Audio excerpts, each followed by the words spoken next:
Greetings 4-plussers and YouTubers to another battle report. This one is John and Andy's 6th and final game at the Bugeater Grand Tournament.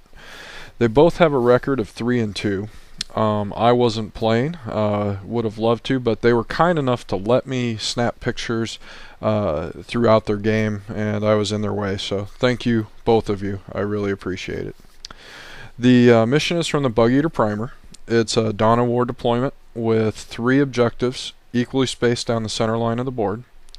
Primary mission is to claim the objectives. Secondary and tertiary are quarters and kill points. It's going to be night fight first turn. That's a pretty good advantage for the Dark Eldar, seeing as how they don't suffer anything from it. Andy on the right is fielding Space Marines. First, he has 3 rhinos with full tactical squads in it. Then there's a Razorback just on the other side of the pillars about mid-deployment. Then Andy's set up his Aegis defense line with a full squad of Devastators manning a quad cannon. All the way at the end, it's almost not visible, is a Thunderfire cannon and a Tech Marine. In reserves, he has a drop pod, an Ironclad Dreadnought, they're separate units, and a drop pod with an assault squad inside. And along with the assault squad is his warlord, a librarian. His librarian has Null Zone and Force Dome, I believe it is. On the left, we have John's Dark Eldar forces. He is fielding 3 raiders, 10-man warrior squads in them, with splinter racks, 2 ravagers, 9 reaver jet bikes, and then 2 venoms way down at the end, squaring off against the Thunderfire cannon. In reserves, he has a Razorwing jet fighter and an Archon in a raider with some grotesques. All the raiders and ravagers are configured with dark lances, and the raiders all have splinter racks, and then all the vehicles in John's army have night shield. John fails to steal the initiative, so Andy goes first. Turn 1, Space Marines with night fight in effect, and John's deployment on his back board edge. There's really not much to do other than just move forward. The Space Marines go full speed ahead, close the gap, take a few snapshots, don't cause any casualties. We all forget about the drop pods. Turn 1, Dark Eldar, the Raiders and Venoms move 6 inches to allow the transported models to fire. The Ravagers move 12 to get some good line of sight. The Reavers set up for a blade vein run, and the Venoms on the far left, they're pretty much out of frame. You can just see like the tip of one of them set up to get some splinter cannon shots on the Thunderfire. The Dark Lances are surprisingly ineffective in the shooting phase. They manage to explode 1 Rhino and glance or stun the others. The guys in the exploded Rhino, of course, they get all the blade vein attacks and all the splinter rifle fire. They're killed down to basically 3 guys. The Venoms shoot at the Thunderfire and actually hang a pretty decent amount of wounds on it. I believe about 12. However, only fails 1 save, lives to shoot tomorrow. Turn 2, Space Marines. We remember the drop pods and the Assault Marines do arrive. The Ironclad makes his reserve roll and comes on the board edge. The last drop pod stays in reserve. The Storm Talon, that I completely forgot to mention in the Force review, also arrives at the far end of the table, just to the right of the Assault Marine drop pod. Shooting is a mix of good and bad. The Ironclad Dread and the Thunderfire combine forces to kill the Reaver squad dead. The Devastators and Storm Talon do alright, but the Dark Eldar have some fantastic jinx saves and end up with only a shaken Venom.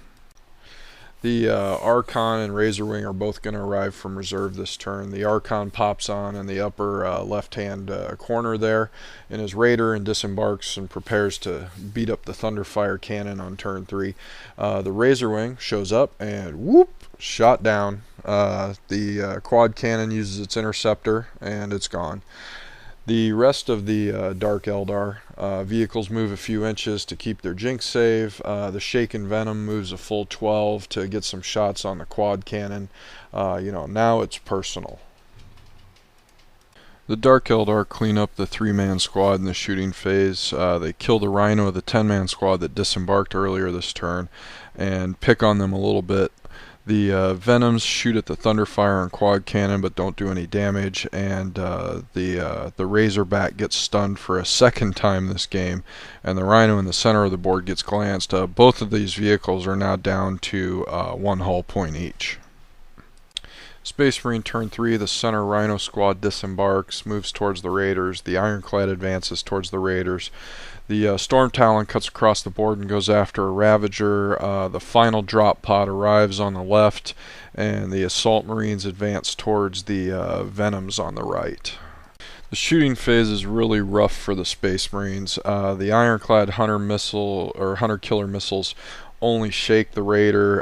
The Storm Talon only manages to strip a single Dark Lance off the Ravager. Just the Dark Eldar had great jinx saves. The one highlight of the Space Marine shooting phase is the Devastators and Thunderfire combine forces to kill 2 Grotesques. That's not an easy feat by any means. The Assault Marines declare a charge, but they lose their front man to Overwatch and come up short on the roll. As a observer, I feel the Space Marines are in a hole right now. They're in some trouble. They needed to kill the Raiders and the Venoms. They needed to start knocking them out of the sky, and they haven't killed any of them yet. And they're about to lose their Thunderfire to an assault next turn. So unless things really turn around, I think the Dark Eldar are going to win this. Turn 3, the Dark Eldar just spread out some more. Nothing fancy. They just keep moving to keep their Jinx save running.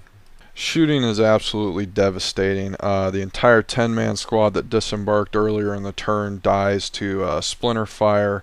Another Space Marine squad nearby takes some casualties as well. The Rhino in the center of the table is destroyed. The Razorback, I believe it's destroyed this turn as well. The Grotesques and the Archon, they charge into the Tech Marine and the Thunderfire, and it ends up being a push. The Archon fails to wound, the Tech Marine makes all his saves against the Grotesques, and then the Tech Marine swings back and does not do any wounds.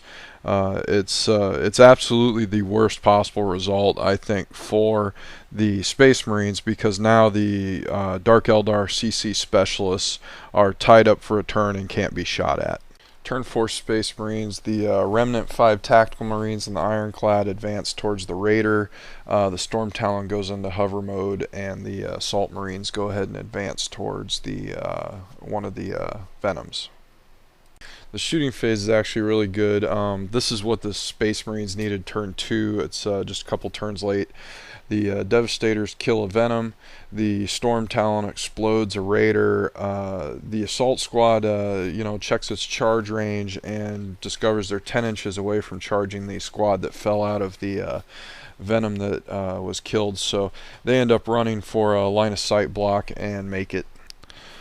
The 5 TAC Marines, they assault the 6 Dark Eldar left from the Raider. This should be a pretty clean and clear victory, but the DE have a fantastic round of close combat followed by some really bad armor saves, and the combat ends up a draw 2-2.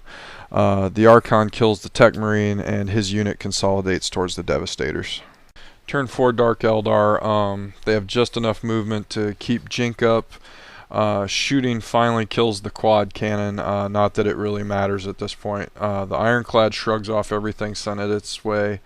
The Archon and Grotesques make their charge into the Devastators and kill 4 of them, but the Devastators stick. Turn 5 Space Marines, there's very little movement. The Ironclad advances on the far left towards the Raider. The hovering Storm Talon spins and faces the other Raider. The Assault Marines advance towards the Venom Squad in the upper right. During the shooting phase, the Storm Talon kills the Raider, but doesn't make it explode, so the 10 warriors just pile out. They pass their pin check, they're fine. The Ironclad misses his melt shot at point blank, but tees up for the charge, which should get it done. The Assault Marines end up charging the Venom Squad and kill them to a single man, but he stays on a leadership test of 4. The Ironclad charges the Raider, tears it out of the sky, kills 2 of the occupants in the process. In the meantime, right next to the Ironclad, the Remnant Tactical Marines are slowly mopping up the Warrior Squad. They really needed to kind of finish them this turn and maybe get out and move towards an objective or something. The Archon and the Grotesques, they do exactly what was expected and finish off the Devastators. Turn 5 Dark Eldar, time is called on the tournament, so this is the last turn of the game, so it's over after this. The remaining Venom moves 6 inches towards the objective on the far left. Its passengers disembark and run to claim it. The 10-man Raider squad runs and claims the objective at the center of the table. It's kind of interesting. Fleet is something that most people forget, army-wide fleet, and it actually turned out to be important in this game. It changed a roll of a 1 to a 6 and actually let them get to an objective. The two Raiders pivot to shoot at the Storm Talon and the Ironclad. As you can see, the Storm Talon was shot down. The Ironclad remained unscathed. Finally, in the assault phase, the warriors from the Raider that the Ironclad destroyed pile in on the 3 tactical Marines to bail out their buddies and end up killing all the Marines. And then on the other side of the table, the assault Marines end up killing the final warrior from the Venom squad. End of the game, the Dark Eldar win the primary objective 2-0. And then tie the secondary and tertiary objectives of table quarters and kill points. Overall, it was a great game. Pretty well matched armies. The dice played a big role in this game, which is kind of nice. Just hot dice for the Dark Eldar on those jinx saves and some feel no pains, and cold dice on the penetration rolls. You know, lots of stunned results on open top vehicles. That's basically you got to roll a 1. It's difficult to do, but great game. I think if you played it again, it could easily go the other way. Andy, John, thank you very much for putting up with me and letting me take the pictures. It was a great game. I enjoyed it. I hope you guys enjoyed it, and I hope you enjoy the battle report. Thanks.